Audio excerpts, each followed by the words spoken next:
Get ready with me and let's talk about anxiety and different things that have really helped me with it throughout my life.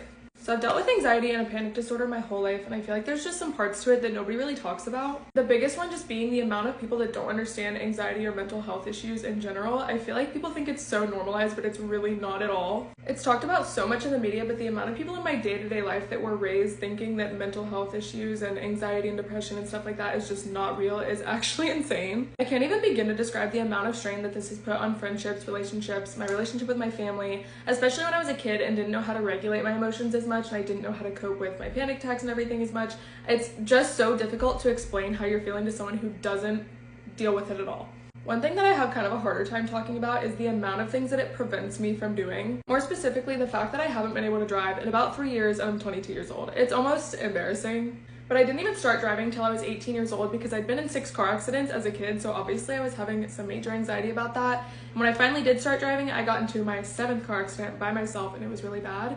So that kind of just sent me over the edge and I have not been really able to drive since. The first time I tried to drive after my accident, I missed my turn and immediately started having a horrible panic attack, so I pulled over into a Papa John's parking lot and cried for like 3 hours straight. It's been 3 years now, but literally for like maybe a year and a half after that, I couldn't get into a car without crying or having a panic attack.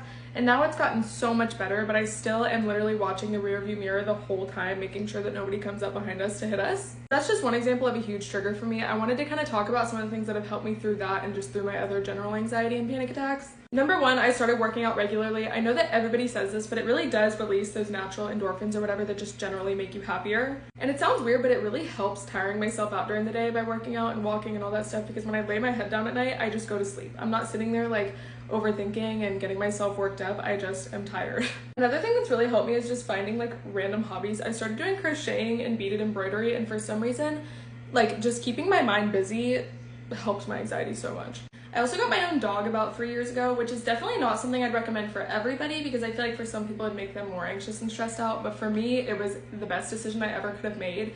I relied on my dog so much as a kid at home for comfort during my panic attacks and anxiety that when I moved out I just felt so lonely and like I just felt like I had a hole missing. Like I just had to have a dog. My panic attacks are pretty rare these days, but when I do get to the point of like hyperventilating, about to pass out, sometimes just sitting in the shower helps. I know that sounds weird, but it's super distracting and super just like comforting, and that isn't always safe for everybody. So if you feel like you're like that isn't for you, then obviously don't take that advice, but for me it was helpful. The last thing I want to say is try to surround yourself with people who at least attempt to understand what you're going through. Even though not everyone can see the battles that you're facing, they are very real and they're very hard to deal with, especially alone, so you deserve to be heard and validated by people that care about you. Anxiety sucks, and I know that at times it can feel really isolating and like you're just the only person dealing with these feelings, but I promise you, you're not.